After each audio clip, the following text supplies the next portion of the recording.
Hello unicorns, it's Tiffany, that's Angelica, and we are back with another video. So today we are gonna go through my Kindle Unlimited and select some titles that I just need to get to. These are a couple of titles that have just been sitting in my library for too long that I keep just passing over. So if you don't know about Kindle Unlimited, you get 20 titles a month. Now I share my Unlimited with my family, so I reserve 10 spaces for myself and let them have the others. My 10 spaces are full, you know, and I keep borrowing titles and just leaving 10 in there that I have not touched for months. I haven't touched them. So I'm going to pick 5. I need to check in. I need to see if I'm going to read them. I'll probably do a taste test. I'm not sure. These 5 have been sitting there the longest and I want to get to them. I must read them.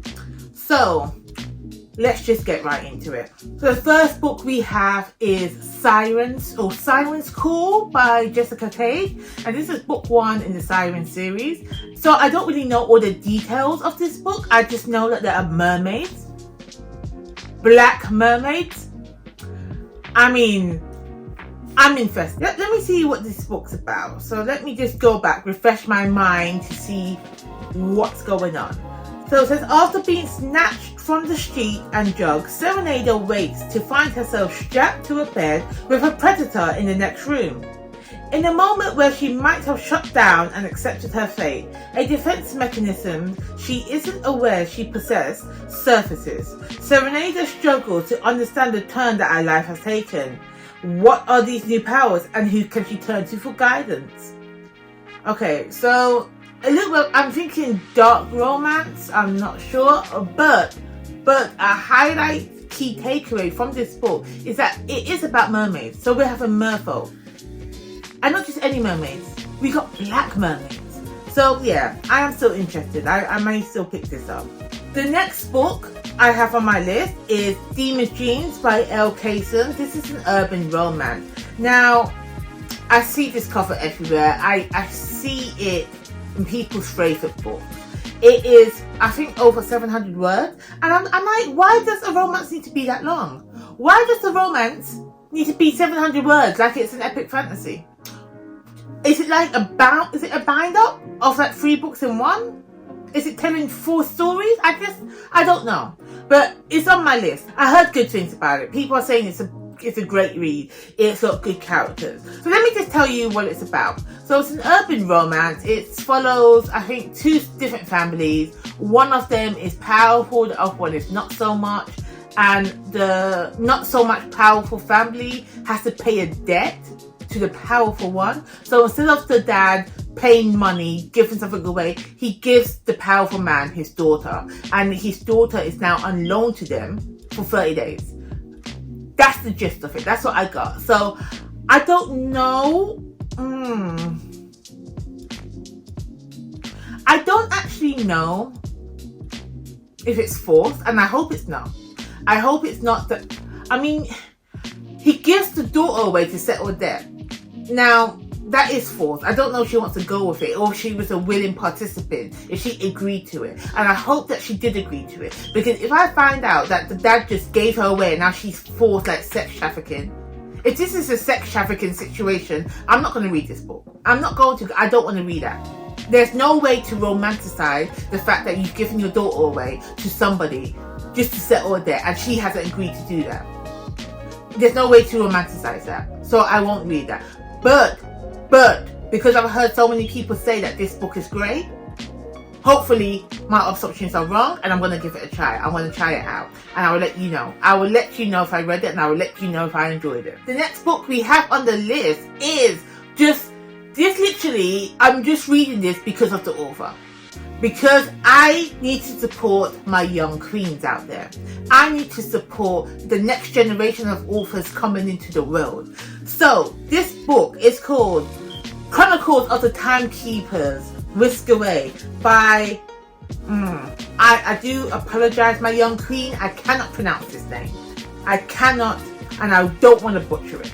So her name's on the cover.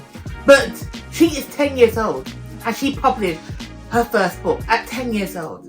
It's a middle grade fantasy. Now, there's so many people out there that are aspiring authors that want to write their book, but haven't. That's taken them years to do so.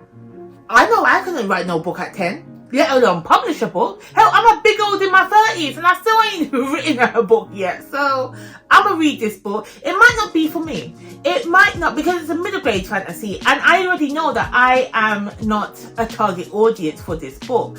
I know that I struggle with YA fantasies when I want to read them and it interests me. However, putting that point aside, I am obsessed with Amari. With Amari and the Night Brothers, Amari and the Great Game. That is a middle grade fantasy and I ate it all up. That book is amazing. So it has me hoping that even though that YA fantasy may not be for me, middle grade fantasy might hit that sweet spot. And if it does, I might enjoy this book. And Whisk Away, wasn't there a film called Whisk Away? Wasn't there a TV series? I'm not sure. But anyway, I'm going to read it. I'm going to try it out. The next book we have on our list is a thriller suspense mystery book called Her Name is Night. This is by Yasmin Agoe. One of those pronunciations, or both of them could be wrong, I'm not sure. But however, as you may or may not know, I'm in my thriller mystery bag right now. I'm just dipping my toes in it and I'm enjoying it at the moment. So this book features an elite female assassin on a mission to topple a human trafficking ring. And the good thing about this book is that there's 3 books. They're all on Kindle Unlimited, and they all include the audio book. So I can do a hybrid read because you know I love my audio. So yeah, I'm definitely going to read at least the first book, and if I like it, I'm going to finish the whole series. The final book we have on this list is Once Bitten by Tina Glassneck. This is a paranormal fantasy romance. Now, I haven't read a lot of paranormal fantasies. I mean, I used to, like, years and years ago. I kind of grew out of it. But I was doing a little searching and I wanted to read a vampire book. I wanted to read about vampires. And not just any vampire, because, you know, I wanted to read about my skin folk. I wanted to read about black vampires. And I came across this. So this is the first book called Order of the Dragon. Now, it had me questioning. I was searching for vampire books, but this is called Order of the Dragon. So does that mean there's dragons in this book? Or is dragons just a common name? I don't know. But anyway, let's see what this book's about. This is the tagline. It says, Death by Accident, Vampire by Design. Okay. And it says, for readers who enjoy vampires, dragon shifters, romances set in Scotland, Norse mythology and ghosts will get a kick out of this paranormal adventure. Okay, so it's giving me something. Dragons is one of my 5 key phrases. So yeah, I'm going to try it out. And hopefully if I enjoy it, I can read it. If not, just move it off my Kindle Unlimited and I can get another title in. So that's all for me today. Those are my Kindle Unlimited must-reads that I just need to get through. So if any of these books sound like your type of thing that you want to read, I suggest you pick it up. Maybe we can do a little buddy read. If you want to know my thoughts when I finally get to these books and read it, click that subscribe button, let's follow. I will update you in a later video to see if I read them and let you know how I think about them. And let me know any of your must-reads if you have a Kindle Unlimited or on your TBR list, you know, the ones that's been sitting there for a long time. That's all for me today.